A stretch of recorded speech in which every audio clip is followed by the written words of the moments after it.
I got another flannel sheet set, and this time I made a dress. I've always wanted a comfy flannel dress with just enormous sleeves, so that's what I made. I cut out the various pieces. The front and back bodice are exactly the same. There's no, lower in the front, or, the armhole is closer in the front. There's nothing like that. It's exactly the same front and back. I made a bias strip round for the neckline. I have a half circle mini tier. I figured that a circle skirt silhouette, at least at the waist, would be more flattering, more drapey than just bunching up a rectangle. It always seems to give you that little pouch when you sit down. Speaking of rectangles, here are tier 2 and tier 3. I wasn't sure how long it was going to come out because I kind of have a devil may care attitude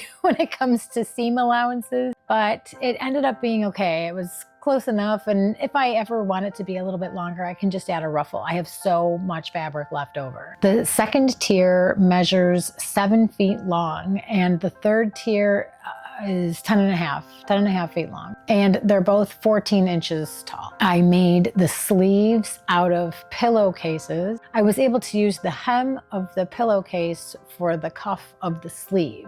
I didn't have to hem it, and I ended up adding elastic to it. Of course, I added pockets. I cut off the strips at the end of the sheet, the finished edges. Like there's a thin one and then there's a fat one, and I can use either one for a sash for the dress. I did learn some really valuable things. For example, the bodice that I cut out was way too wide, and when it was all finished, the sleeves were, down here, and they were sticking out all funny. And so what I did was I just folded this in. I folded it all the way in till here, and then I put a stitch down here and a stitch here, and now it's got this really cool detail of a pleat on the front and the back on both sides. I also, I didn't have 10 and a half feet of straight material for the third tier, so I had to connect some pieces. And after I added that tier to the one above it, I realized I had put it on backwards, and there was no way I was going to do that over. So I zigzag stitched down the raw edge. There were 2 of them, but no one can see them, no one's looking for them, and you definitely can't tell. There were some happy accidents.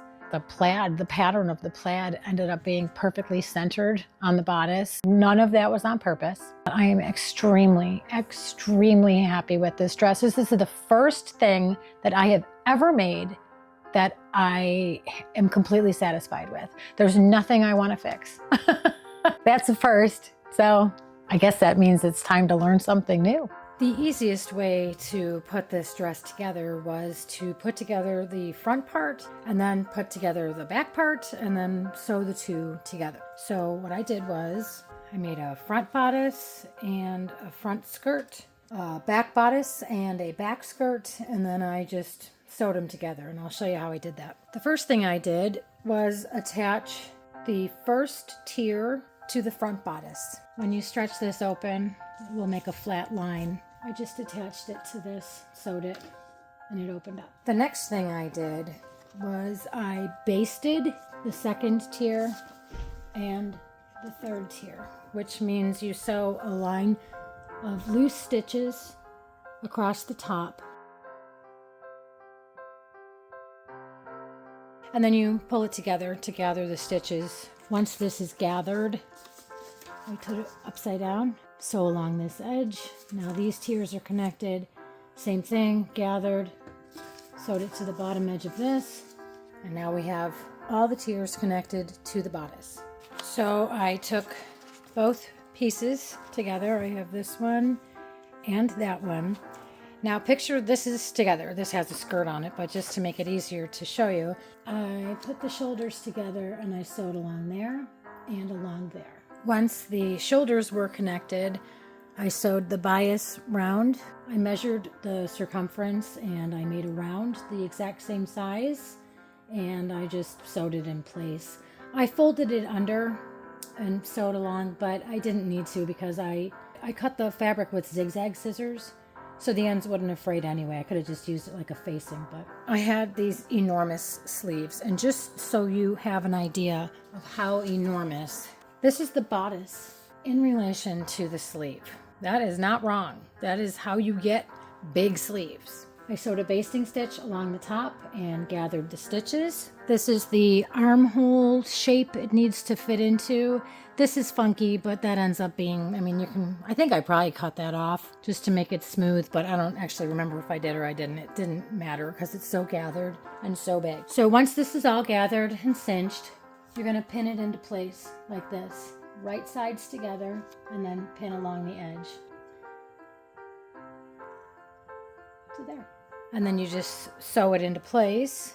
For the elastic channel, this was already hemmed.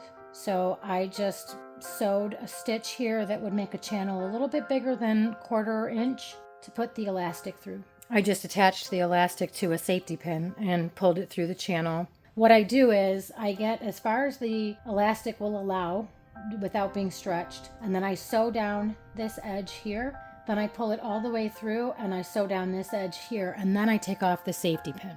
And that way it gives me a nice contained stretch. And I also don't go all the way to the edge with the elastic because when I sew this together as a sleeve, I don't want there to be a lot of bulk in the wrist. So I stop just shy of the edge. So here we have the front bodice and the back bodice. They're attached at the shoulders. The neckline is all finished. We have the sleeves sewn in. Now what you're going to do is fold it over.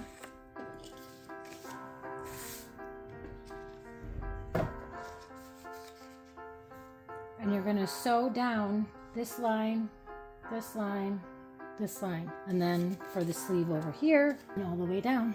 And then your dress is put together. But you might be like, hey, where do I put pockets? Okay, so you're a pocket gal. Here's how you do that. So this is the front of our dress. The words are on the right side of the fabric. You are going to mark where you want your pockets. I had mine start halfway down the first tier and then just a little bit on the second tier. And I marked it on every side, even on the back skirt, obviously, because the pockets are going to go there too. So you sew these on like this, right here. Just sew down this, sew down this. You'll do it on the back one too, here and here. When you sew the two together, turn your pockets, they will be connected, turn them outward.